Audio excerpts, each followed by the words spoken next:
Hello YouTube, our players back once again for more of our Minecraft adventure. And there she is. The beautiful butcher shop. Looks pretty good. So all I've done since the last episode is I've basically gone around the building, added a few little bits of TLC, a few little extra details and touches on the outside, just to really finish off our butcher shop and make it look just how I wanted it. I've done that on the outside and inside. So before we start today's episode and move on with a new building as part of Ravine City High Street, we're going to take a little tour of the inside and out just to show all the little details and bits that I've added that really make the butcher shop stand out. So let's start with the piggy pen. I think we saw most of this, so I've got a few bits of like different types of dirt in there just to make it look like a messy piggy mud area. A few pigs, a little cauldron which I've used as a trough, and a hay bale for some food. I've done all of the windows for the outside of the building now. I was sort of having to play around with a few different ideas of how to do those. So I've gone with trapdoors for the sides on those windows, and then this side I've gone for fence posts with trapdoors at the top. I feel like that just works better on these longer windows on the edge. So that all looks really cool. I've also added some hedges around the building, just on the back, because obviously there's not as many windows and features on the back. I've put in some plant pots just to make that look really good. I also added in this cobblestone sort of fence support on the back. The back looked a little bit more flat than the front, so I've done a few bits like this. So I've added another fence, cobblestone fence here, some more hedges, and I've tried to sort of switch the levels up a little bit. So hopefully that looks just as good now from the back as it does from the front.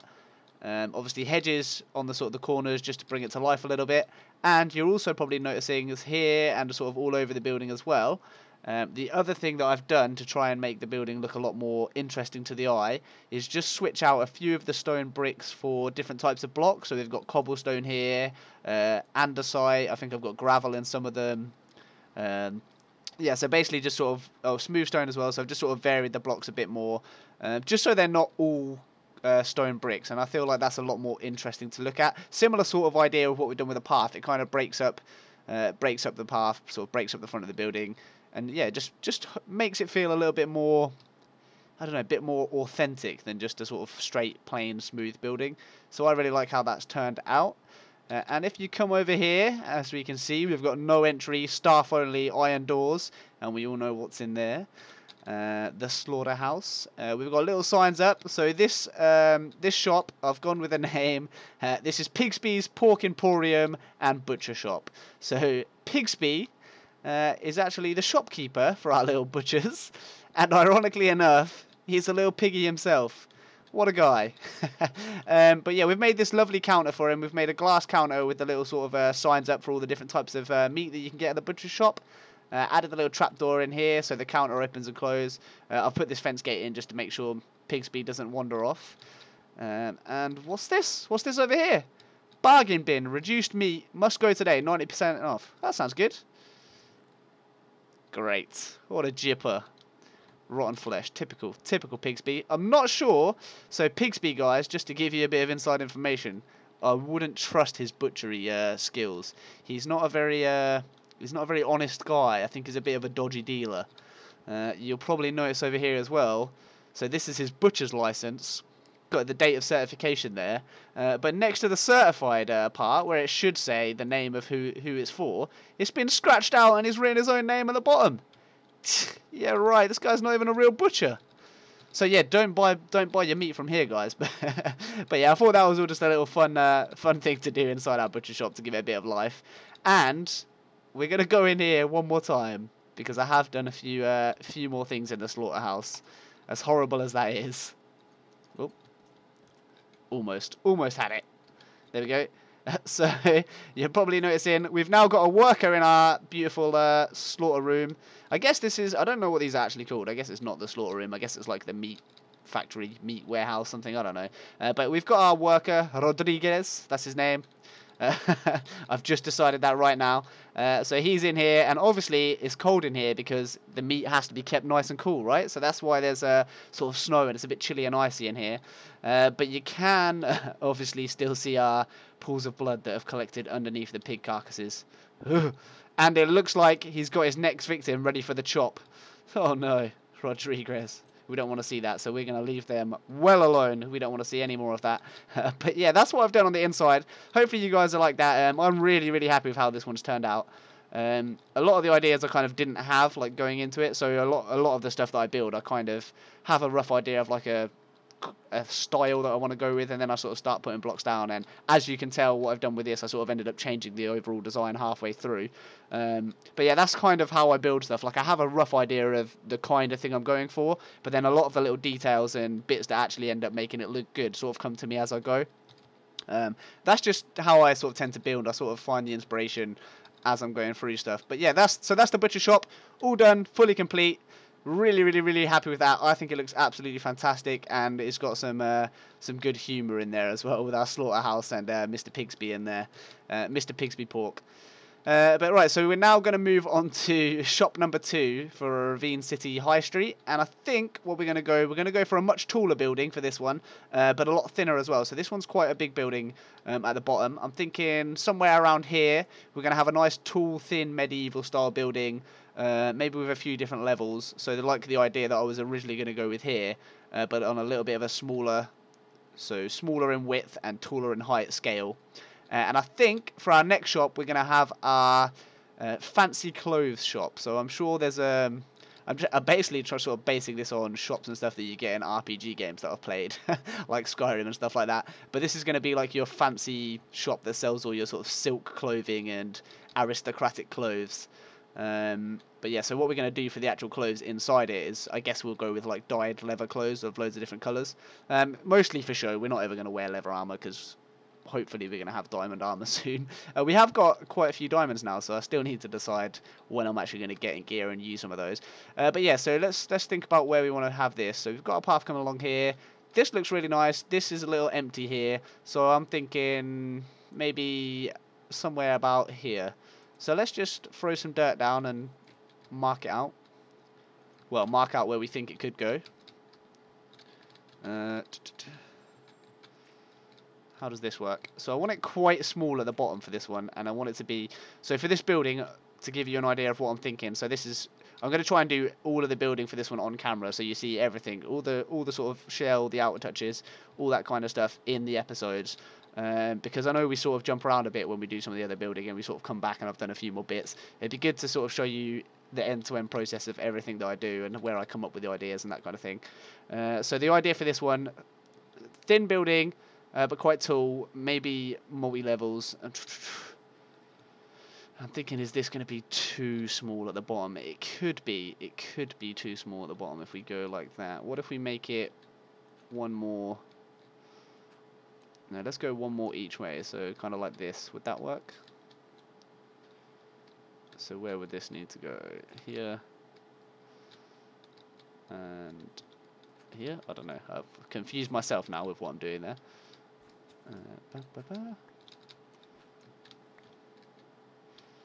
Yeah, so that's definitely bigger. What have we got? 1, 2, 3, 4, 5, 6. That's still an even number. I don't know if we want an even number, really. Even numbers are... I always find even numbers more difficult to work with because you have to put like a double door in and stuff like that.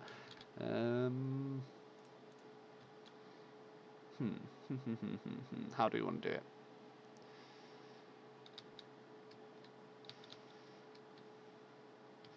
No, that could work. Yeah, that could work, I think. So let's right, let's go with that. So the bottom of the building I want to be stone, and then I think I'm probably going to change it to a different material. So I'll either go with wood or something like white wool with like log support, something like that.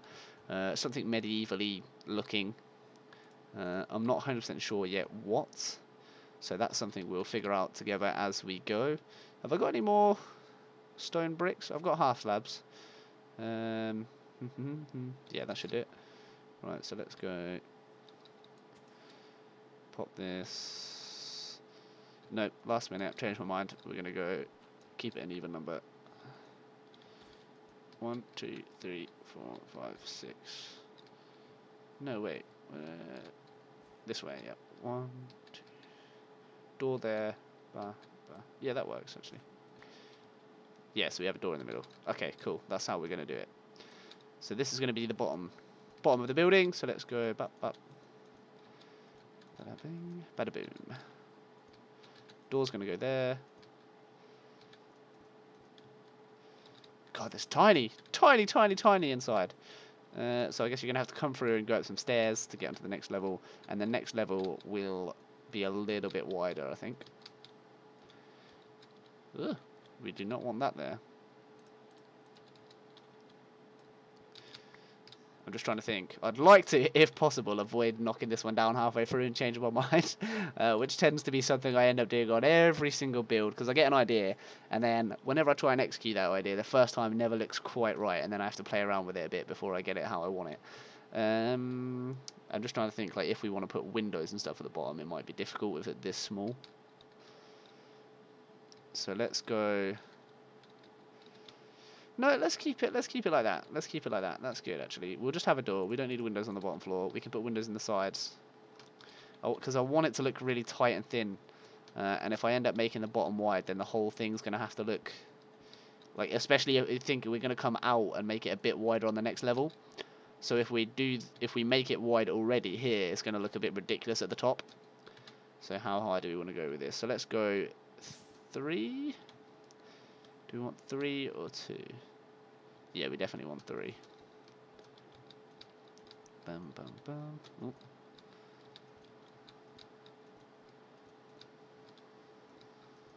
Yeah, so this is going to be shop number 2. I think once we've built this shop, we'll probably do something a bit different for an episode or 2. Maybe we'll go...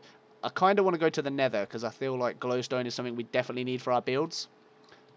So... all these torches everywhere just look hideous. I'd like to put in some nice like glowstone lanterns and lamps along the high street. So we do need to go to the nether, whether we like it or not, at some point. So that could be something we do after we've built this building, maybe. Maybe. Let's go up one more, and then we'll come out.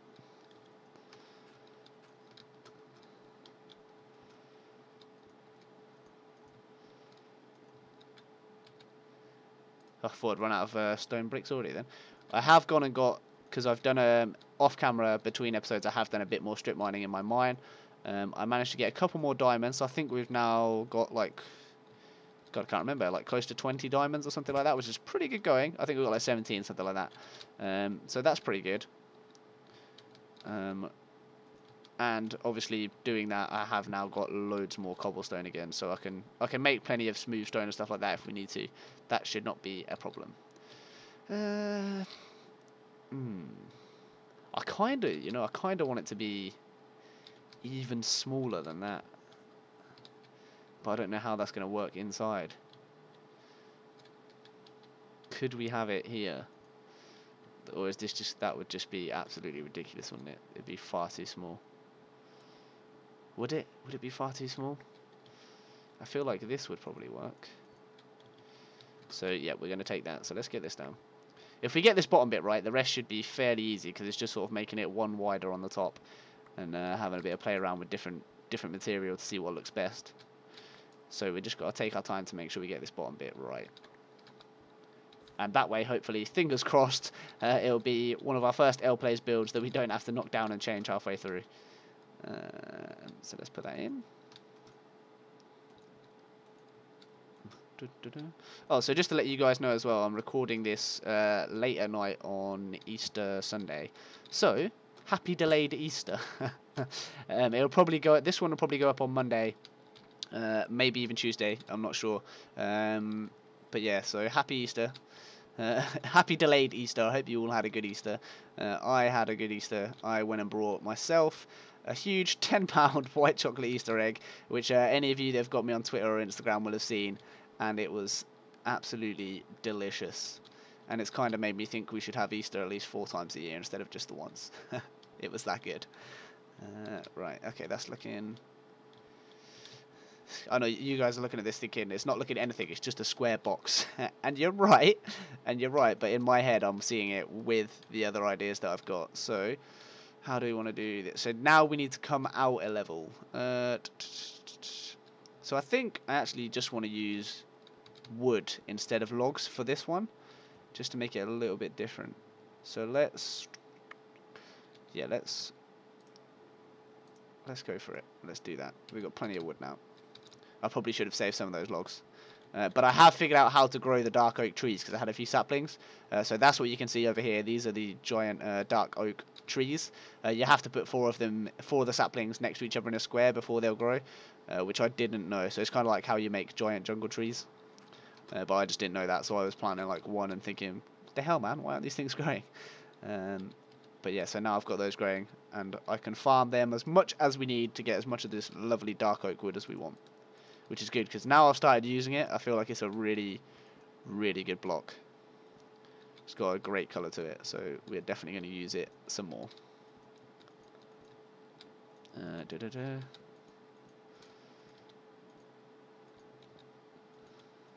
And yeah, it really does work. So I was saying it a bit when I was building the butchers, but this dark oak goes really well with the stone bricks. It's a really nice colour that goes with it. It contrasts really well.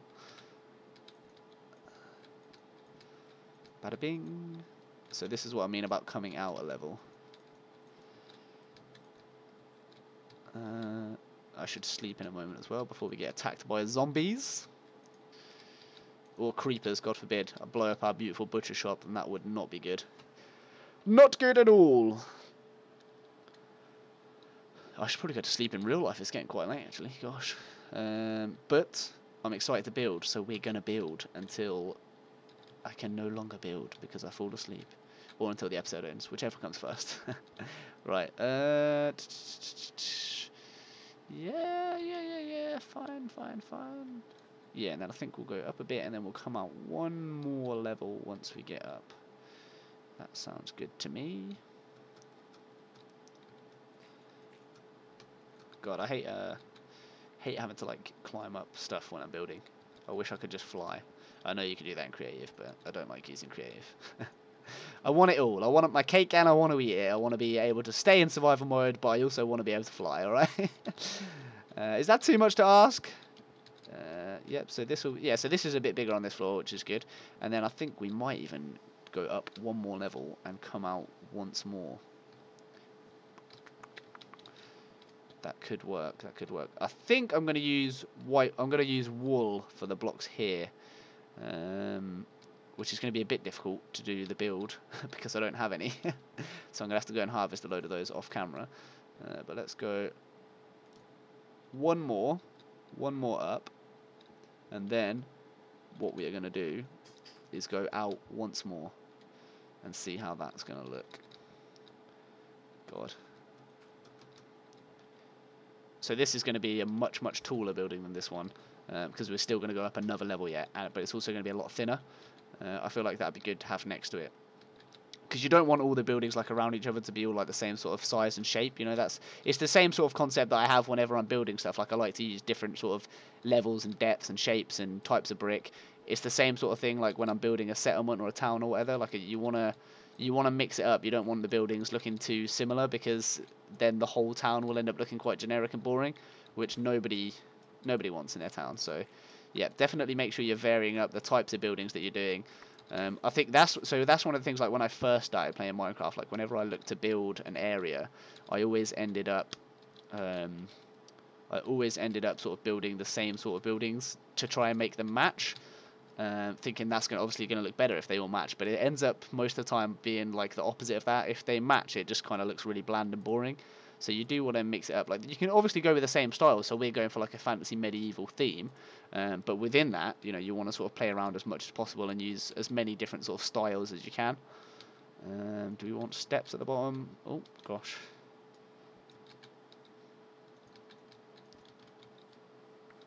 How would that look? No, I think we're just going to go with half slabs, otherwise it's going to make it look too wide, and we do want this one to look quite thin. So half slabs, I keep calling them half slabs, but they're stone brick slabs, that's what I mean. So if you hear me saying half slabs, you know what I'm talking about. Someone's got to know what I'm talking about, right?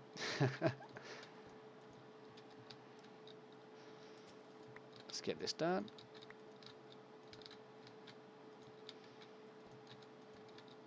God, I need to get much quicker at placing blocks, don't I? Right, I think that'll do it for our first little bit. So it doesn't look much now. Same as the butcher shop. When we first started, it didn't look that great because it needs all those little touches at the end to sort of make it look a bit more rugged. But for a basic shell design, I think we're going to go with this. What we're going to do, we're going to use white wall above with the wood, and that will give it that sort of medieval cottagey style of building. I'm sure you know what I'm talking about, like when you have like a white building with wooden supports, like old-fashioned cottages and stuff like that. On the top levels, we're going to go, so that's going to be a room here. We're also going to come out one more level in the same way as we've come out here, and then on top of that, we're going to have a big roof. So it should be quite tall and quite thin. That's the idea. Let me know what you guys think. But I think for now we're going to leave the episode there. When we come back, I'll have gone and got some supplies because I think we need some wool and any other bits and bobs that I think we'll need to do this build. I'll get that, and then we'll crack on in the next episode. As always, make sure you leave a like, comment, share, subscribe if you haven't already. Stay active, interact with me, interact with each other in the comments. Take care of yourselves, and as always, I'll see you in the next episode, and peace.